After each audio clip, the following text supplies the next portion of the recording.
akademisi itu seperti ayam-ayam horn yang di dalam kandang. Kandang keilmuan masing-masing. Intelektual adalah ayam-ayam kampung yang bebas berkeliaran mencari makan dan memberikan kemanfaatan.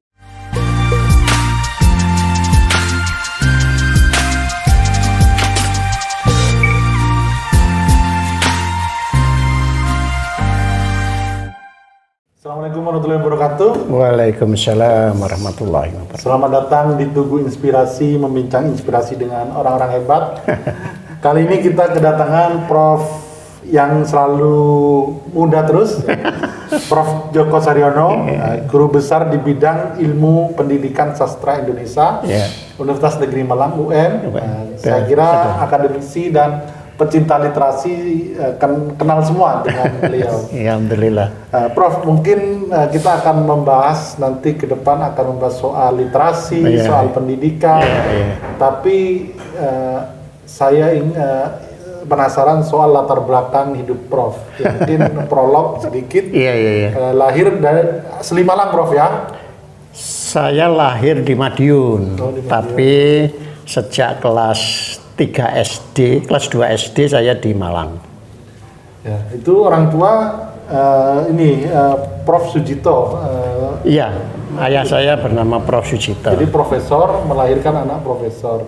Iya, iya. Gimana ceritanya Prof kok mengikuti jejak sang ayah menjadi seorang akademisi? Oh iya, kalau diusut lebih jauh sebenarnya saya tergolong anak yang cukup beruntung pada saat lahir dan kemudian tumbuh besar itu, karena ayah saya waktu itu guru, belum dosen, kemudian beralih ke dosen, dan saudara-saudara ibu saya semuanya guru kecuali ibu saya. Saya lahir di Madiun, tetapi hanya sempat menamatkan TK di Madiun, kemudian pindah ke Malang karena waktu itu ayah saya harus pindah ke Malang. Pindahnya itu karena IKIP Malang Cabang Madiun dilikuidasi, dilebur ke dalam IKIP Malang Pusat. Nah, karena itu ayah saya yang waktu itu masih sudah jadi dosen, itu pindah ke Malang dan kami semuanya ikut. Ini ada latar lingkungan ya, sebenarnya lingkungan keluarga yang terdidik, yang sudah sadar akan pendidikan, sehingga saya dan kakak adik itu juga selalu dipantau oleh ibu dan bapak untuk mengikuti pendidikan yang modern, yang baik. Kemudian juga kebiasaan belajar itu sudah diarahkan begitu. Meskipun dari sisi kakek nenek buyut saya itu lebih tradisional ya. Karena mbah buyut saya itu sebenarnya berasal dari Takran, Mbah Haji Abdurrahman yang dari keluarga pondok sana, itu pindah ke Madiun dan kemudian ya lahirlah nenek saya dan kemudian ibu saya dan kemudian melahirkan saya itu. Oke, Prof, ini kan kalau ini kaitannya dengan literasi, jadi Prof kan dari keluarga yang berliterasi ya tinggi lah, di atas rata-rata masyarakat pada umumnya. Nah, gimana pentingnya literasi itu dibangun melalui keluarga? Nah, sekarang ini kan medsos bertebaran, orang malas baca buku, itu, dan sukanya nonton video pendek. Nah, itu kan menjadi habit tersendiri yang berubah gitu. Nah, itu seperti apa, Prof? Kalau boleh cerita agak panjang itu, saya lahir itu dalam lingkungan yang sudah mencintai buku atau bacaan ya. Saya ingat ketika masih tinggal bersama kakek nenek saya, itu buku-buku bule, pakle, bude itu semuanya ada di rumah kakek nenek itu, dan bukunya mulai buku pelajaran, diktat-diktat, sampai ternyata kemudian hari setelah saya besar itu tahu buku-buku filsafat barat, buku-buku ilmu pengetahuan barat itu sudah ada. Sudah tersedia, dan saya tentu waktu kecil sebelum sekolah dan TK itu sudah bermain-main dengan itu meskipun tidak sadar. Tapi setidak-tidaknya itu kedekatan dengan bacaan, buku, kebiasaan membaca dan menulis itu sudah tumbuh sedari awal.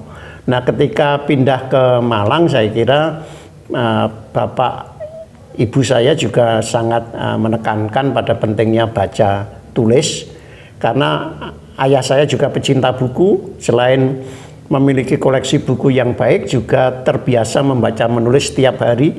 Ibu selalu menemani di samping Bapak atau di depan tempat duduk Bapak, itu biasanya menemani kami belajar, dan di mana-mana itu berserakan buku Bapak waktu itu, sehingga pengenalan itu dengan jauh. Saya ingat ketika masih mungkin SD atau SD SMP itu, ayah saya sudah berlangganan Kompas itu. Tahun 72-73 di Jalan Jombang itu sudah berlangganan Kompas. Saya juga dilanggankan tentu bersama adik-adik dan kakak itu dilanggankan Kuncung, majalah Kuncung dan Kawanku. Sekarang keduanya sudah tidak ada, tapi itu ya. Nah, kebetulan pada saat itu Gang Jalan Jombang itu bukan hanya pasar yang menjual makanan, dulu tukang rombeng juga banyak di situ. Nah, diantaranya itu ya ada yang merombengkan bacaan-bacaan itu. Yang saya ingat Intisari, majalah Bobo, Kawanku, dan seterusnya. Nah, ayah saya suka membelikan buku-buku rombeng itu. Yang kemudian hari saya sekolah, ya tentu saya sebut SMA PPSP yang memang sistemnya sistem modul. Sejak awal orang harus membaca dan menulis, sehingga tradisi membaca menulis itu menjadi kebiasaan, dan membaca menulis yang bukan hanya sepintas-sepintas seperti sekarang, tapi yang sangat mendalam, karena harus menyelesaikan modul-modul yang sangat dalam, bahkan mempraktikkan di dalam uji coba di lab-lab itu. Oke.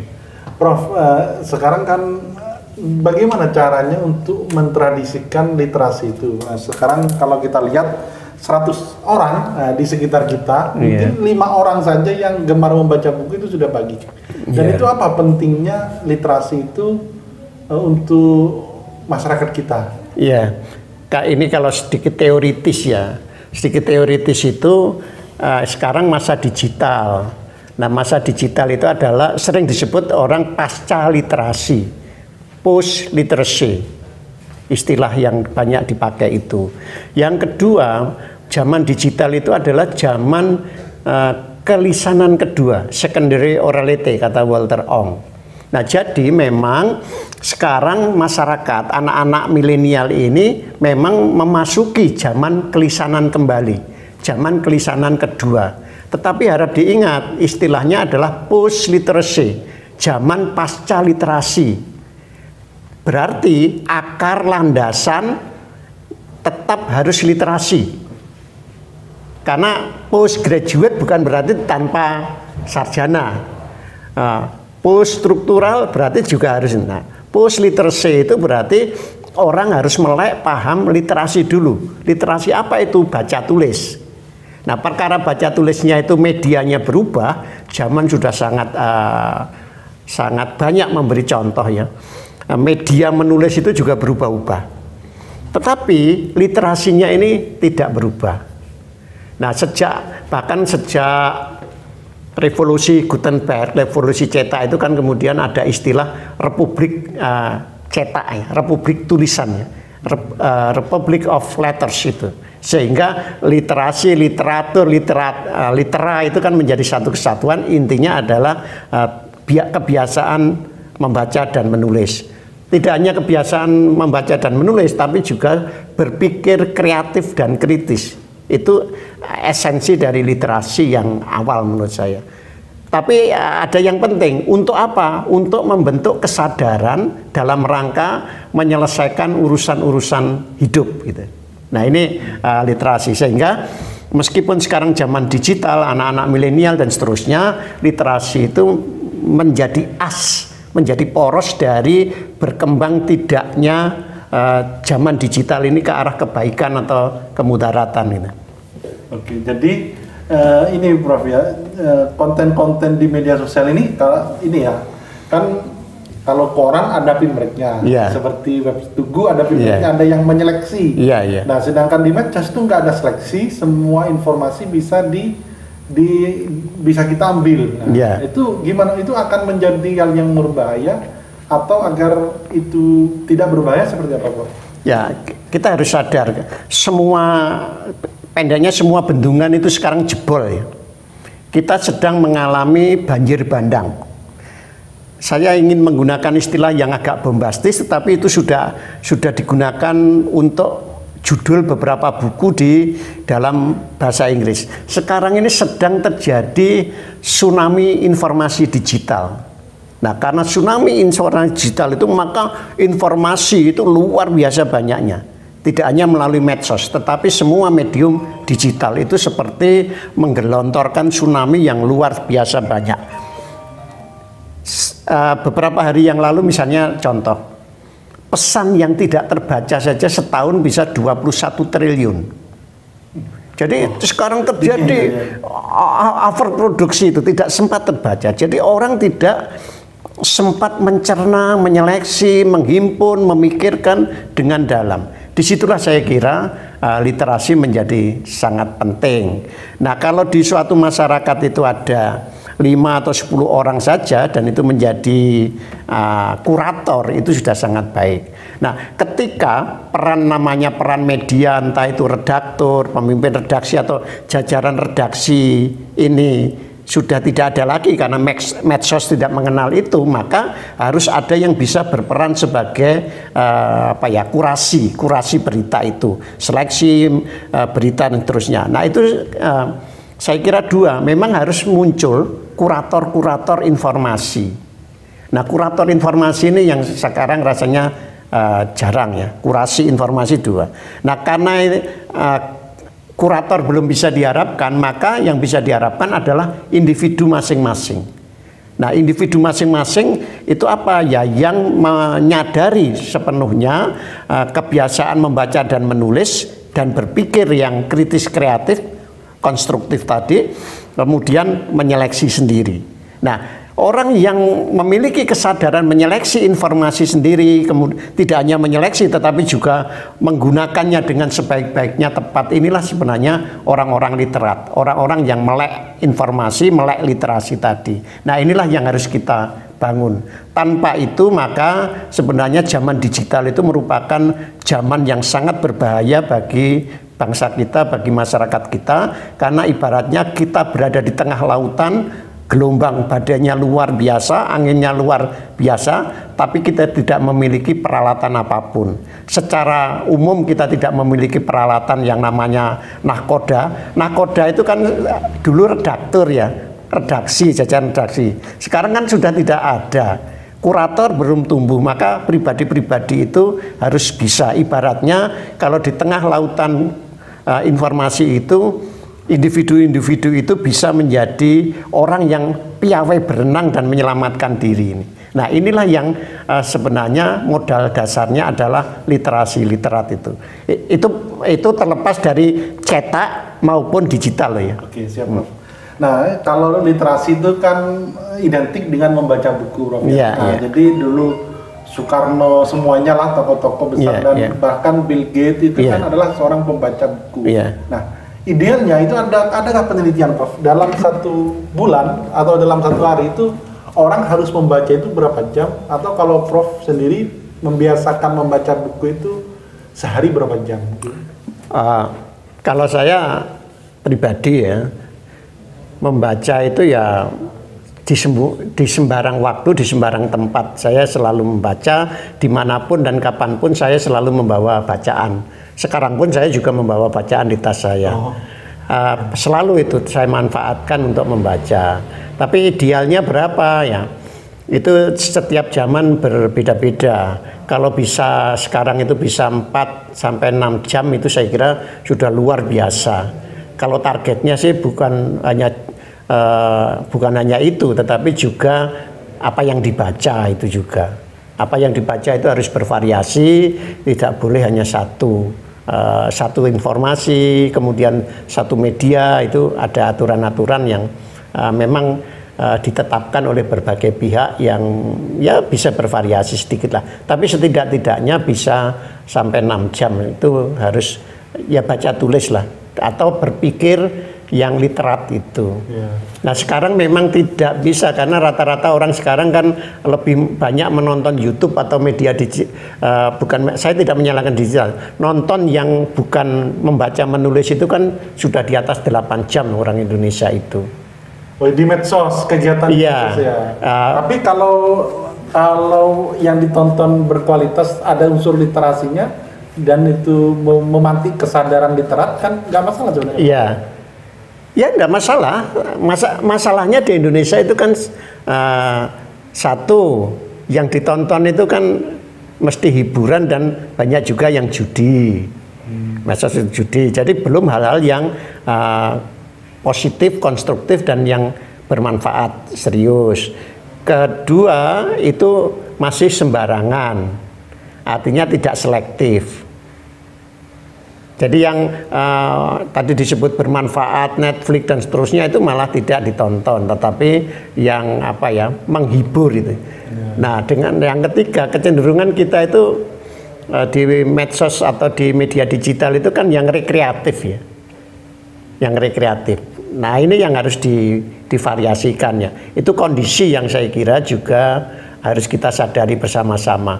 Tapi apapun mediumnya sebenarnya yang pokok itu adalah kesadarannya itu. Karena literasi itu adalah kesadaran akan informasi yang akurat, yang benar, yang tepat, yang tidak perlu disebarkan, yang perlu disebarkan dan seterusnya.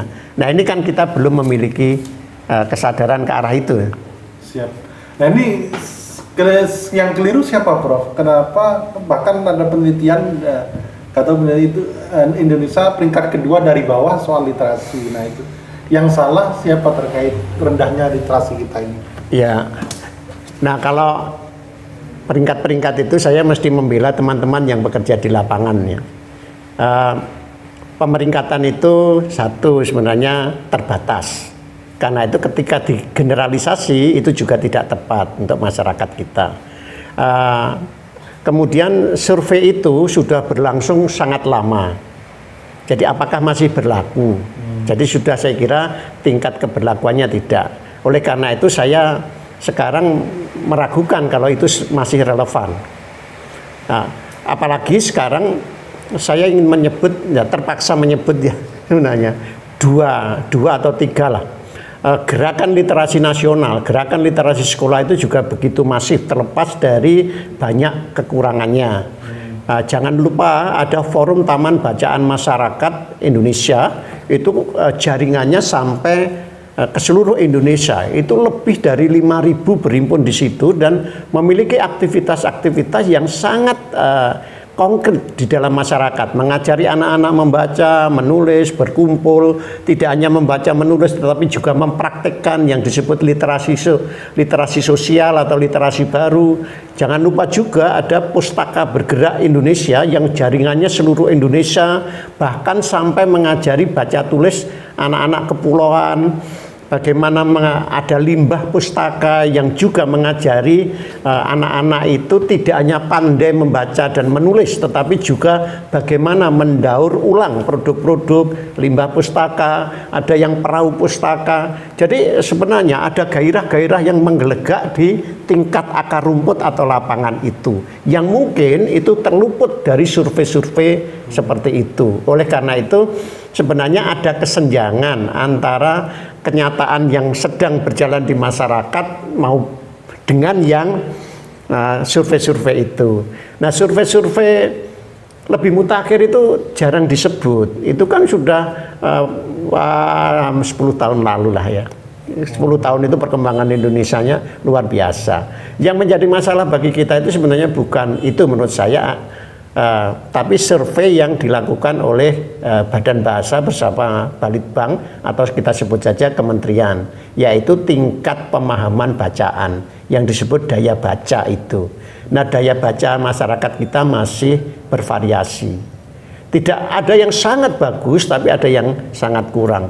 Nah variasi inilah yang menimbulkan ketimpangan literasi, bahkan mungkin ketidakadilan literasi. Nah karena itu harus dihilangkan rintangan-rintangan itu. Nah kalau saya sebagai bagian dari teman-teman gerakan literasi, tentu saya kritis terhadap bunyi survei itu. Itu malah menyurutkan semangat, nostalgik, dan itu tidak akurat bagi saya. Sekarang tidak akurat, sudah tidak akurat lah. Siap, Prof. Nah, kita bergeser ke dunia pendidikan, Prof. Ini di pendidikan kita ini, saya sempat baca kata Prof itu hanya menciptakan pabrik atau menjadi HRD dari sebuah perusahaan. Nah, Pak, itu fungsi pendidikan sekarang. Nah, itu benar nggak seperti itu, Prof? Dan apa yang kira-kira yang perlu dibenahi dari pendidikan kita? Sejak pendidikan itu menjadi bagian penting di dalam sistem sosial, kemudian institusi pendidikan, terutama sekolah, itu menjadi bagian penting dari seluruh sistem sosial ekonomi, sosial politik yang bekerja, maka begitu banyak aktor, begitu banyak faktor yang ingin ikut campur di dalam proses-proses pendidikan itu. Nah, kekuatan-kekuatan itu saling berinteraksi dan tarik tolak, begitu ya, tarik tolak. Kekuatan politik, kekuatan ekonomi, dan seterusnya. Sehingga di dalam sejarah sekolah itu juga terseret ke sana kemari, antara melanggengkan sistem sosial, reformasi sosial, antara melanggengkan ketidakadilan sosial dengan antara yang berpikir idealistik dengan yang berpikir pragmatis, antara yang berorientasi secara jauh kepada ilmu pengetahuan dan teknologi ke yang lebih dekat, yaitu sosial ekonomi, bisnis, dan seterusnya. Itu terus tarik menarik itu. Nah, sekarang kita berhadapan dengan suatu sistem yang ternyata semuanya berhubungan dengan wirausaha, ekonomi, bisnis, dan sejenisnya yang terlalu dominan, sehingga itulah yang kemudian menguasai lini-lini pendidikan. Ketika menguasai lini-lini pendidikan, maka merekalah yang mengatur.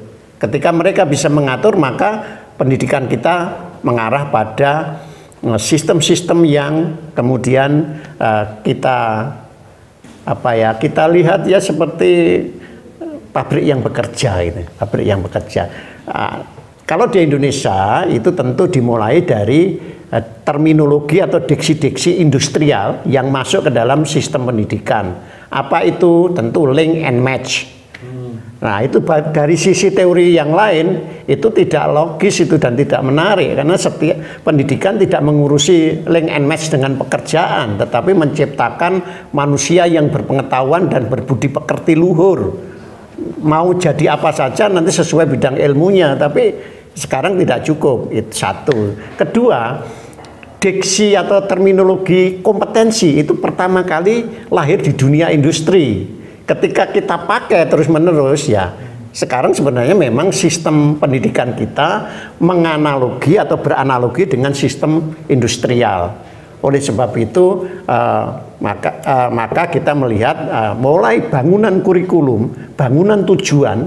Jadi tujuan pendidikan sampai bangunan kurikulum pembelajaran itu memiliki kemiripan dengan bekerjanya sistem industri. Itu salah nggak, Prof? Kan kita kan realistis, Prof, ya. Apa itu mencoba realistis itu maksudnya gini, ketika lulus kuliah itu kan atau SMA itu kan harus kerja. Harus, nggak tahu ini rumus dari mana, orang itu harus mendapatkan penghasilan. Nah, itu dengan seperti itu berarti bagaimana orang itu mampu mempunyai nilai lebih agar terserap di dunia kerja atau membuat usaha sendiri. Nah, itu kan rumus yang sangat sederhana dan rumus yang agak realistis gitu. Karena orang butuh hidup, butuh melanjutkan hidup. Nah, kalau seperti itu masa salah, Bro? Kan nggak ada yang salah, Bro. Iya, tidak salah. Tetapi ketika semuanya dibuat begitu, itu jadi salah. Mengapa? Karena pendidikan itu sebenarnya mengabdi kepada apa?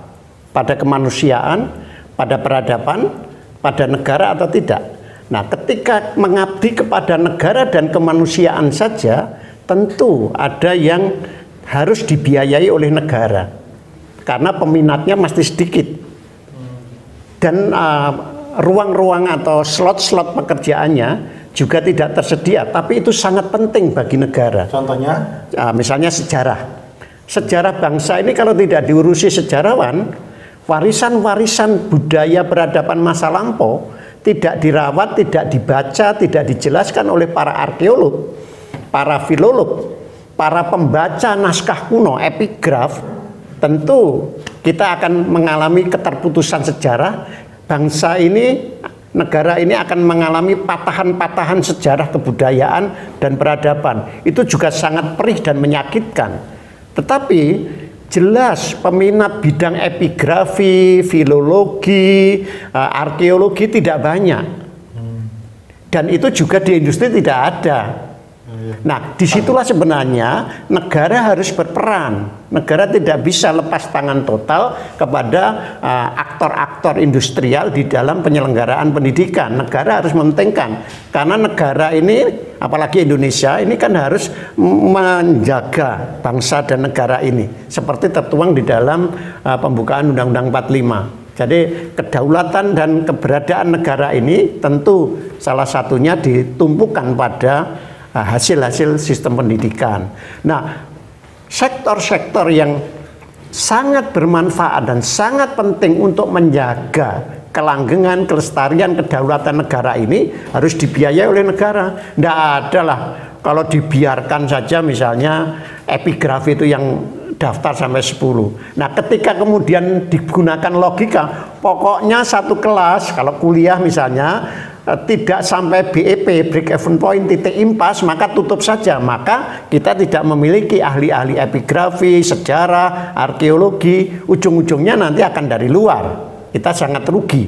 Berapa banyak misalnya ya, ratusan ribu surat VOC, zaman VOC itu belum terbaca, kita nggak tahu.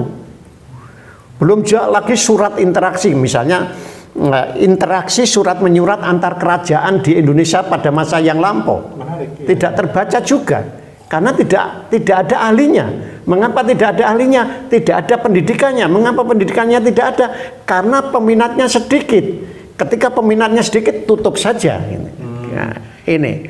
Tetapi bidang-bidang yang memang menguasai hajat hidup orang banyak sehari-hari itu juga tidak boleh diabaikan, tetap. Tetapi yang salah nanti ketika semuanya digeneralisasi begitu, maka bangsa ini banyak mengalami kerugian, menderita kerugian pada masa yang akan depan.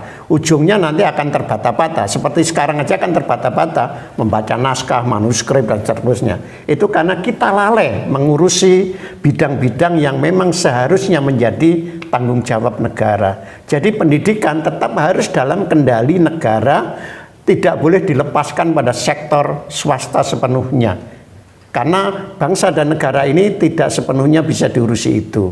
Nah, jadi di dalam satu negara idealnya memang ada variasi tujuan-tujuan itu. Nah, sekarang tinggal persentasenya bagaimana gitu. Persentasenya bagaimana dan sistemnya bagaimana sejak awal harus dijelaskan. Ada satu negara, saya tidak mau menyebutkan ya, yang boleh ke universitas untuk menekuni ilmu dan teknologi hanya 10 besar terbaik di satu sekolah. Selebihnya ke politeknik, ke nanti orientasinya bekerja. Nah, di tempat kita ini tidak. Yang sudah diarahkan ke sektor kerja, ujung-ujungnya cita-citanya juga masuk perguruan tinggi, juga yang sifatnya universitas atau menekuni ilmu dan teknologi, tentu juga kurang gitu. Tapi yang sudah menekuni ilmu, senang ilmu pengetahuan dan teknologi untuk menjadi filsuf, untuk menjadi pemikir, menjadi ahli teori, peneliti yang melahirkan teori, juga harus ikut ke yang sifatnya dalam tanda petik industrial itu, sehingga ilmunya juga magak-magak atau apa ya, kemampu semua gitu. Nah, terus pemerintah harusnya membuat ini, Prof, ya, ekosistem yang menampung sejarawan, filologi. Ini harus ada garansi mereka gitu, Prof, ya. Misal orang kuliah di UM itu kan garansinya, salah satu garansi bisa menjadi guru. Iya. Nah, itu apa harus ada seperti itu, Prof? itu tinggal bidang-bidang mana yang sebenarnya sangat penting, sangat vital bagi negara ini, dan pengadaan, pelaksanaan, serta pengaturannya itu harus dikendalikan oleh negara. Itu saja. Misalnya ini tentara itu, kepolisian tidak bisa diserahkan ke swasta, harus ada sekolah kedinasan. Nah, disitulah maka bisa dikendalikan bagaimana produksinya, jumlah produksinya, penempatannya, dan seterusnya. Nah, apakah sekarang sektor pendidikan itu seperti itu? Dulu seperti itu, tapi sekarang tidak. Gitu. Nah, itu kan berarti bergeser vitalitas pendidikan itu. Peran posisi pendidikan di dalam satu sistem kenegaraan yang mengelola kebudayaan dan peradaban itu. Nah, sekarang bagaimana? Nah, kalau sekarang pendidikan itu sebagai sentral dan kesehatan, maka harusnya ada pengendalian yang sesuai dengan kebutuhan sedemikian rupa, tidak bisa dilepaskan total tanpa peran dan kendali negara. Oke, menarik sekali ini. Prof, kita beralih sekarang ke kampus. Yeah. Kampus ini kan ada MBKM, ada istinya link and match tadi. Iya, kan? Iya. Nah, itu sekarang kalau kemarin diskusi kampus ini kekurangan intelektual. Nah, itu maksudnya gimana, Prof? Maksudnya apakah kampus itu sudah menjadi politeknik semua? Jadi orang mahasiswa-mahasiswa itu dididik untuk siap kerja semua, atau dan idealnya seperti apa? Ya, saya kira juga tidak selalu semuanya begitu. Tinggal kita harus membedakan dulu ya. Apakah pertanyaan pokoknya, apakah kita samakan antara akademisi, sivitas akademika yaitu mahasiswa dan dosen, dengan intelektual itu? Nah, kalau sama, ya sudah, itu istilah yang berbeda, sudut pandang berbeda. Tetapi sejak dulu yang disebut intelektual dan akademisi itu dibedakan. Intelektual adalah orang yang mengabdi pada kemanusiaan dan peradaban, kelangsungan, kelanggengan, dan kemuliaan dari peradaban dan kemanusiaan itu. Sementara akademisi itu adalah orang yang bekerja di sektor akademik. Ya, mulai terutama riset, publikasi, dan seterusnya. Seterusnya itu misalnya mendidik. Nah, ini kalau model Indonesia kan umum dengan begitu. Nah, sivitas akademika itu terikat untuk menjadi spesialis-spesialis. Jadi harus mahir. Kalau kedokteran ya kedokteran, hukum ya hukum, harus mahir, harus katam lah, katam secara kafah dan istiqomah di situ dalam bahasa-bahasa yang lebih muluk normatif itu. Tetapi intelektual tidak. Intelektual bukan spesialis. Intelektual adalah generalis. Kalau dibahasakan dengan lebih enak itu, akademisi itu seperti ayam-ayam horn yang di dalam kandang. Kandang keilmuan masing-masing. Intelektual adalah ayam-ayam kampung yang bebas berkeliaran mencari makan dan memberikan kemanfaatan bagi pihak-pihak siapapun tanpa kurungan. Jadi akademisi sering berada di dalam sangkar, intelektual harus tidak suka sangkar, tetapi menebar kebaikan kemana saja. Oleh karena itu W.S. Rendra pernah mengatakan intelektual atau cendekiawan itu berumah di atas angin, di atas awan, karena dengan di atas awan maka bisa melihat semuanya. Kalau akademisi tidak punya kewajiban itu. Oleh sebab itulah intelektual bisa saja bukan akademisi, tidak bertolak dari akademisi. M.H. Ainun Najib itu seorang cendekiawan intelektual, tapi tidak bertolak dari dunia akademik. Ayub Rosidi itu juga seorang intelektual, tapi bahkan sekolah saja tidak tamat. Gus Baha. Iya, Gus Baha itu masih pendidikan ya pernah. Tapi itulah contoh intelektual bekerja mana saja. Nah, akademisi itu di situ. Apakah kampus sudah gagal mencipta intelektual itu menurut Prof gagal atau kurang berhasil? Ya, kampus sekarang kan memang didesak oleh satu ekosistem, satu tekanan struktural sosial yang sangat sangat kuat dan dikdaya yang membuat kampus-kampus itu tidak banyak bisa melakukan sesuatu, sehingga yang muncul sekarang adalah para akademisi saja.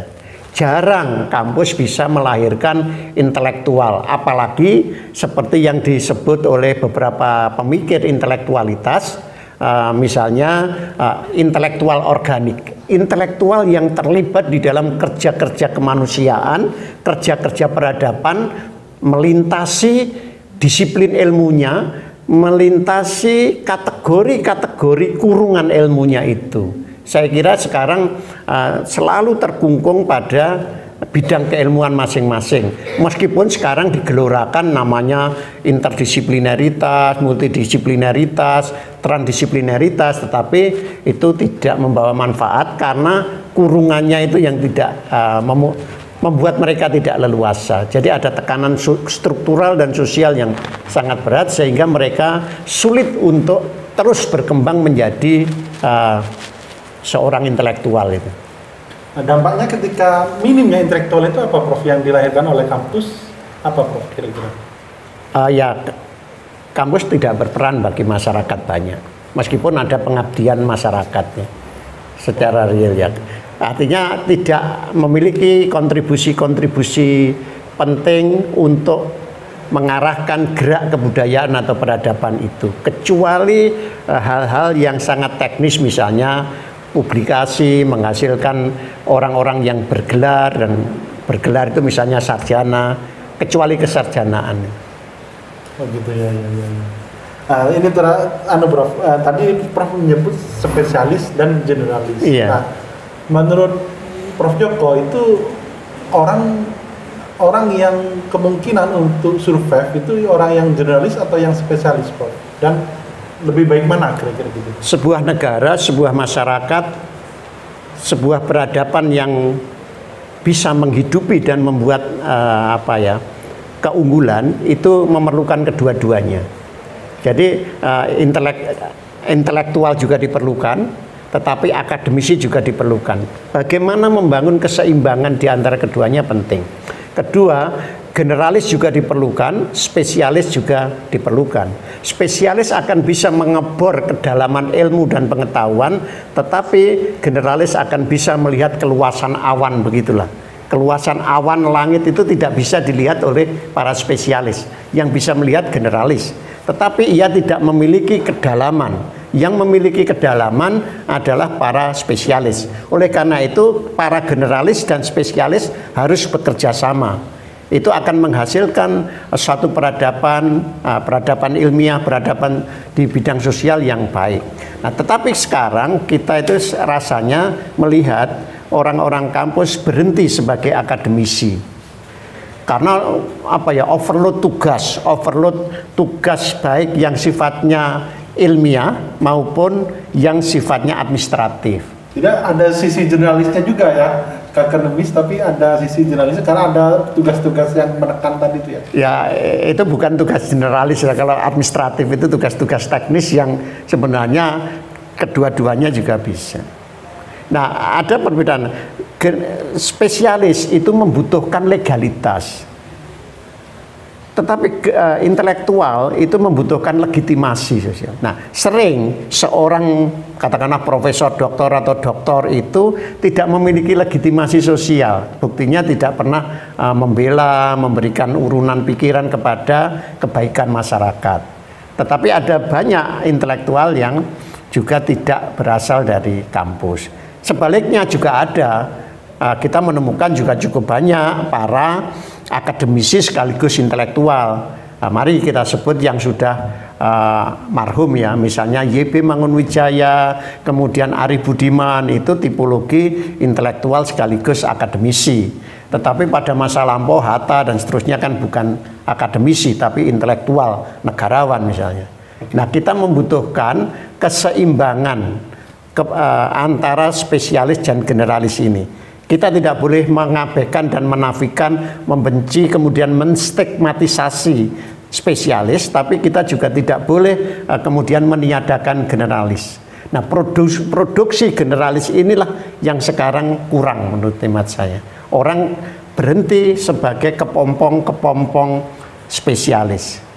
harus dibuka katup-katup, sekat-sekat supaya menjadi generalis. Tapi tidak perlu semua. Oke, siap. Oke, menarik sekali obrolan kita siang ini. Prof, ini terakhir dari kartu-kartu ini ambil 3, Prof. 3 saja. 3 ya.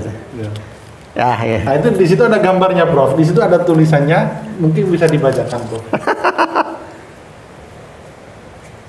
1. Ya, ini ada tulisannya itu. Percaya diri. Oke. Terus? Kayak yang kedua kartu yang lain. Kedua, inspiratif. Ya, siap. Ketiga, suci. Oh, suci. Nah, dari 3 ini yang sangat menggambarkan Prof Joko yang mana kira-kira? Dan apa alasannya? Dari 3 ini, saya senang percaya diri. Kenapa, Prof?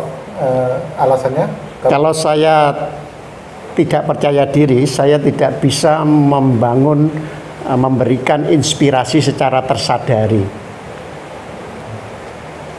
Kalau saya tidak percaya diri, saya tidak punya cita-cita menebarkan, merumuskan, dan memberi kemanfaatan pada kesucian itu.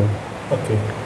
Siap, terima kasih. Itu salah satu value yang perlu dimiliki anak muda. Iya, saya percaya diri. Saya kira bangsa kita ini bangsa yang tidak percaya diri, bangsa yang kemampu itu. Nah, karena itu saya senang kita harus percaya diri di hadapan orang lain, bangsa lain, negara lain, berdiri setara, dan kita juga harus merasa tidak kalah dengan mereka. Percaya diri ini saya kira yang sedang krisis dewasa ini. Kita mengalami krisis percaya diri karena itu menjadi bangsa negara yang mediocre. Nah, itu harus balik. Ketika kita menjadi bangsa yang percaya diri, saya kira kita bisa memberi inspirasi. Pendidikan pun kalau kita kerjakan dengan percaya diri, kita bisa memberi inspirasi seluruh masyarakat dan bahkan bangsa lain, dan kita juga akan menjadi satu bangsa yang bersih bila mana dengan percaya diri kita bisa merumuskan, bergerak untuk mewujudkan kesucian itu. Karena kesucian itu saya artikan secara humanistik saja, yaitu kebersihan, kemuliaan, kebermartabatan. Itu pasti elemen-elemen dari kesucian, dan itu menjadi ukuran-ukuran. Kita akan bersih dari korupsi, pelanggaran-pelanggaran hukum, dan seterusnya. Terima kasih. Oke, terima kasih. Kita banyak belajar siang ini. Assalamualaikum warahmatullahi wabarakatuh. Waalaikumsalam.